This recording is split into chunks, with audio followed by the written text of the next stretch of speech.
Picture this. It's a Saturday morning. You're still in your pajamas. There's a bowl of cereal going soggy on the carpet. And on that fuzzy, warm television screen, something is happening. Something wonderfully, gloriously strange. Not Netflix. Not an algorithm. No skip intro button. Just the BBC. Or ITV. Or Channel 4. And what's on? Something you've almost forgotten. Something that lived at the edge of memory, just out of reach, like a word you can't quite remember but know you know. Today we're going into the forgotten archive. The television graveyard. This shows that your brain falls under that thing with the one. Before filing it away in the back of your skull somewhere near your memory of your Year 6 teacher's name and the smell of a specific classroom. These are the shows that ran for a few glorious years, gripped your childhood imagination like nothing else, and then, quietly, without ceremony, vanished. No box set. No streaming revival. Just gone. Now, I've been deep in the archives for this one. I watched old VHS rips on YouTube at 2 a.m. I've gone down Wikipedia rabbit holes that lasted 3 hours. I've called my mum twice to ask if she remembered a specific thing, and she did not. What I found was extraordinary. British television in the 80s and 90s was doing things that nobody else in the world was doing. It was inventive, it was eccentric, it was sometimes quite scary for a children's show, and it was absolutely, unmistakably British. Let's start the trip down to the shows. 1. Bodger and Badger. We're starting with something iconic. Something that, the second I say the name, is going to fire a very specific synapse in your brain that you have not used since 1997. Bodger and Badger was a British children's sitcom that first aired on BBC in 1989 and ran all the way until 1999. That's a decade. A full decade of a man and his puppet badger causing absolute carnage. The premise was deceptively simple. Simon Bodger, played by the wonderful Andy Cunningham, was a young man trying to live a normal life. New jobs, new lodgings, new adventures. Normal enough.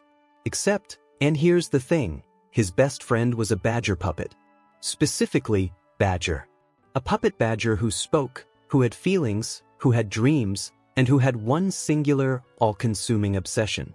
Mashed potato. Badger loved mashed potato. Worshipped it.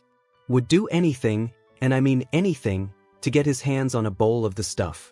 And the chaos that ensued from this mashed potato obsession is frankly the kind of comedy writing that I think is criminally underrated in hindsight.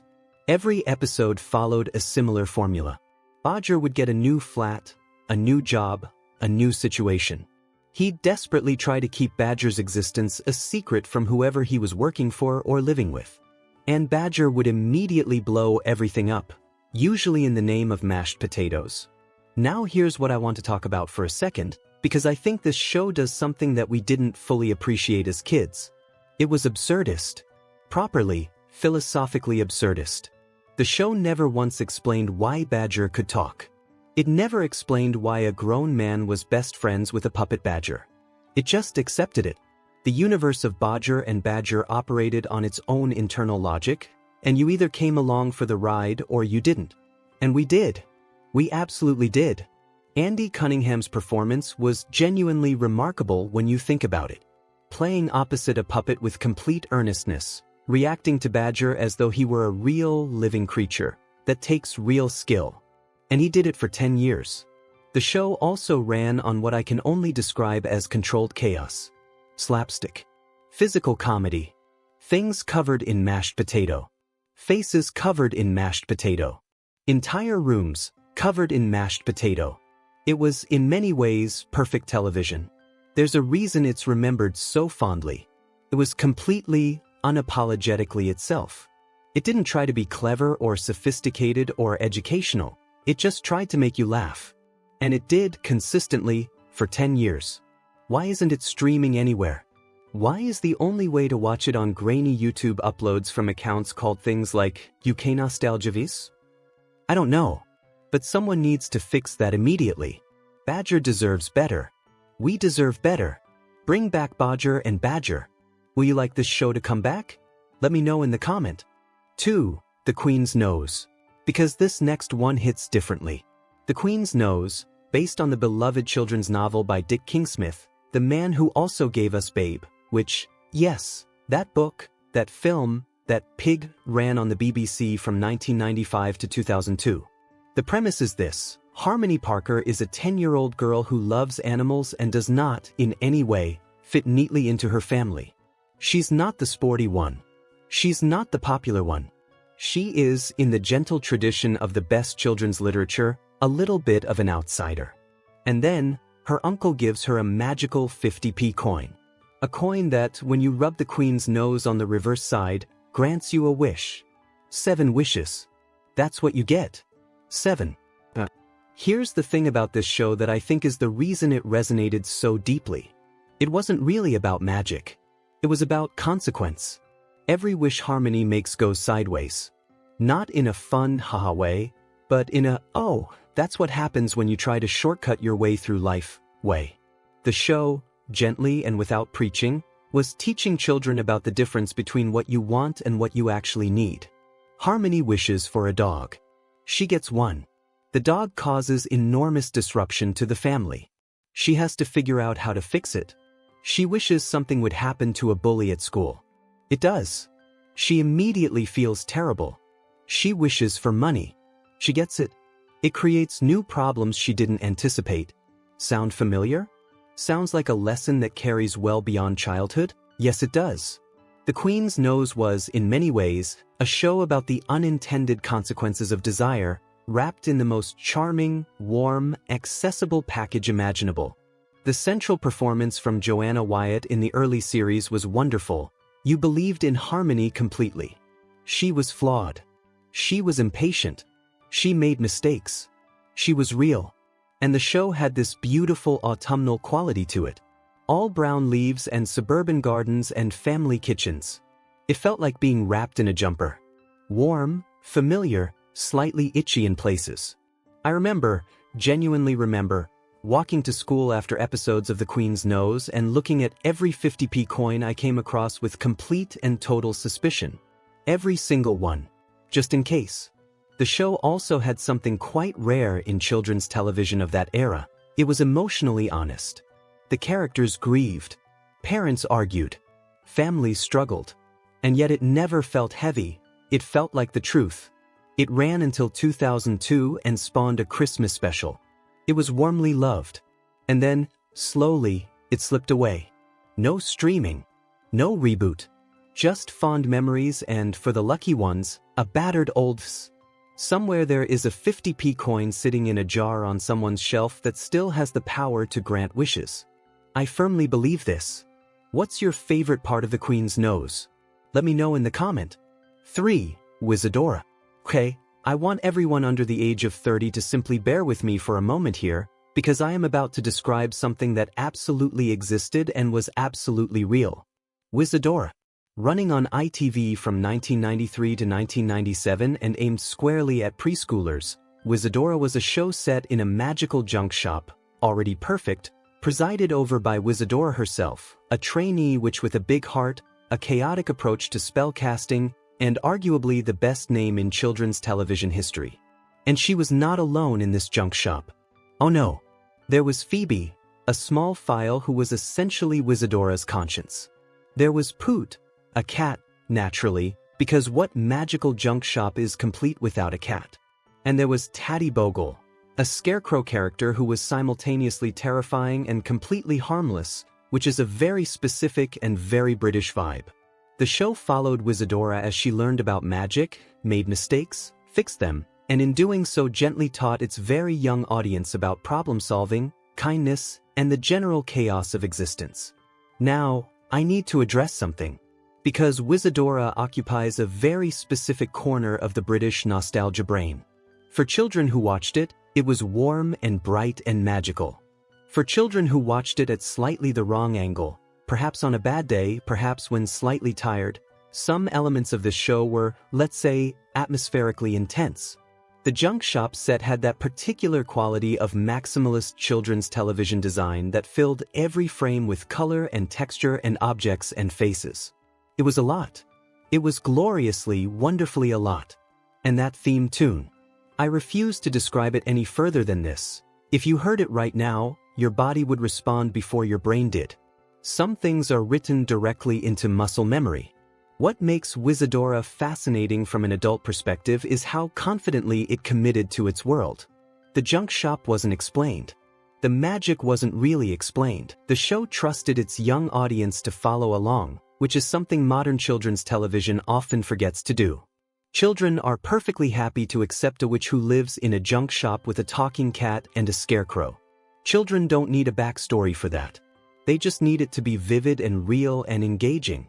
And Wizadora was all of those things. Annette Badland played Wizadora with infectious warmth and physicality. She committed utterly and completely to this world, and that commitment is what made it work. You can't half-heartedly do children's television. You either believe in the junk shop or you don't. She believed in the junk shop. Wizadora ran for 4 series and over 100 episodes. It was genuinely beloved by a generation of children who are now in their 30s and 40s and occasionally post about it on Reddit at midnight in a thread called, "What was that show with the witch in the junk shop?" The answer is Wizadora. It was always Wizadora. Did you enjoy the Wizadora show? Share with us in the comment. For Grange Hill. Now, I know what you're thinking. Grange Hill? Forgotten? That ran for 30 years. And you're right. It ran from 1978 to 2008. 30 years. That is an extraordinary run by any measure. But here's the thing. For anyone under the age of about 35, Grange Hill exists as a kind of cultural rumor. A thing that older siblings and parents reference in hushed, respectful tones. Something that is somehow both deeply familiar, because you've heard about it your whole life, and completely foreign, because you never actually watched it. And that means it has, for a significant portion of the British population, effectively become lost. Known by reputation, unknown by experience. So let me tell you about it properly. Created by Phil Redmond, who would later give us Brookside and Hollyoaks, Grange Hill was, at its launch in 1978, a genuinely revolutionary piece of British television. It was a school drama that treated its audience, children and teenagers, as intelligent human beings capable of engaging with real, difficult, messy topics. It tackled bullying in 1978. It tackled racism in the early 80s. It ran one of the most famous anti-drug storylines in British television history, Just Say No, the 1986 campaign that emerged from the show's coverage of heroin addiction, which reached a level of cultural saturation that is almost unimaginable by today's standards. The show didn't flinch. When it wanted to show you something uncomfortable about life in Britain, it showed you. And it did so with craft and care and a genuine belief that young people could handle it, and more than that, needed to see it. The characters were extraordinary. Tucker Jenkins, Zamo Maguire, Roland Browning, Danny Kendall, Trisha Yates. These were not the sanitized, idealistic teens of American drama. These were real-feeling British kids with real-feeling British problems. The fashion alone, the flares, the jumpers, the school uniforms stretched to their limits of individuality, is an entire documentary in itself. Grange Hill was a living archive of British youth culture from the late 70s through to the 2000s. But here's why Grange Hill belongs in this video. Because in 2008, quietly, with no fanfare, no special final episode, no proper goodbye, it ended. And it has not been widely available since. It's not on any major streaming platform. Large chunks of the archive are difficult to access. A show that ran for 30 years and shaped British culture is sitting in the archive, largely unwatched. That is a tragedy. That is a genuine cultural tragedy. Because Grange Hill was not just a TV show. It was evidence. Evidence that British television could be brave and honest and uncompromising and still compulsive viewing. Evidence that children's and young adult programming didn't have to be safe. We could learn a great deal from it. If only we could actually watch it. What's one thing you liked in the Grange Hill show? Share in the comment. 5. And now, the deep cut. The one that will separate those who were truly paying attention from those who merely think they were. Based on the books by Alan Alberg. The same Alan Alberg responsible for The Jolly Postman, which yes, absolutely, another masterpiece, woof. aired on ITV from 1989 to 1997 and was, premise-wise, one of the most brilliantly absurd things British children's television ever attempted. Eric Banks is a perfectly ordinary 10-year-old boy. He has friends. He goes to school. He has a family. Except, every time Eric gets excited or stressed or emotionally overwhelmed, he transforms into a dog. Not metaphorically, he acts like a dog. He physically becomes a dog. A golden Labrador, specifically. And then, when he calms down, he becomes Eric again. Now, the comedy genius of this premise is in what Eric then has to do, which is get back to wherever Eric needs to be, as a dog, without anyone noticing that there is suddenly a dog where Eric used to be. And you can imagine the situations this produces. Eric as dog in school. Eric as dog in a department store. Eric as dog on a class trip. Eric as dog at Christmas dinner. Each episode was a masterclass in situation comedy built entirely around one extraordinary, preposterous rule. It's the kind of concept that sounds absolutely mad when you describe it to someone who's never seen it, and yet it works. It completely, absolutely works. The practical effects, by the standards of late 80s and early 90s ITV children's television, were actually rather clever.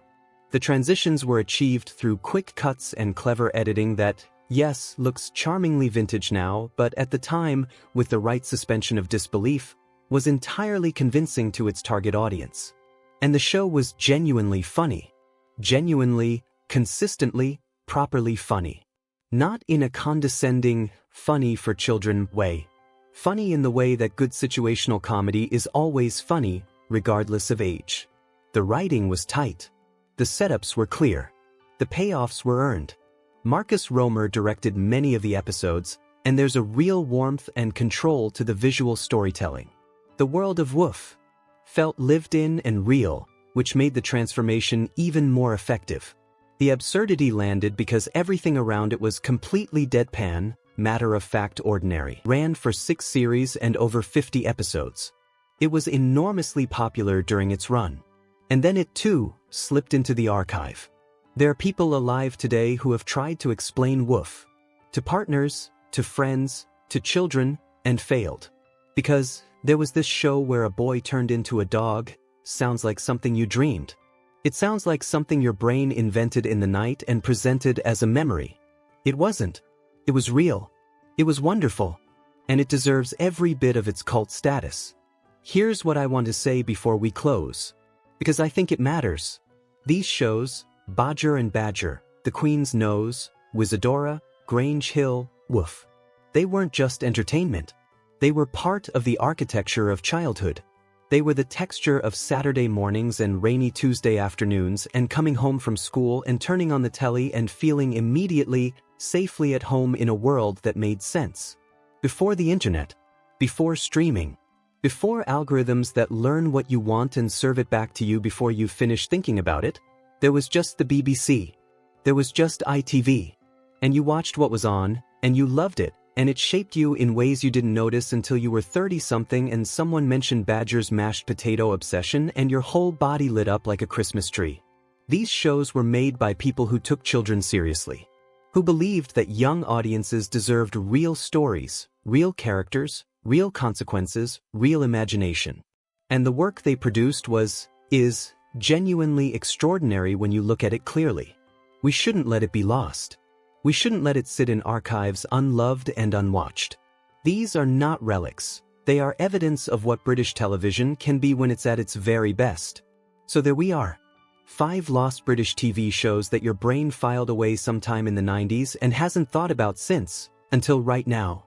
Which one hit you hardest? Which one made you immediately text someone from primary school? Which one are you, right now, desperately trying to find on YouTube? Let me know in the comments. I want to know everything. I know there are so many lost shows out there.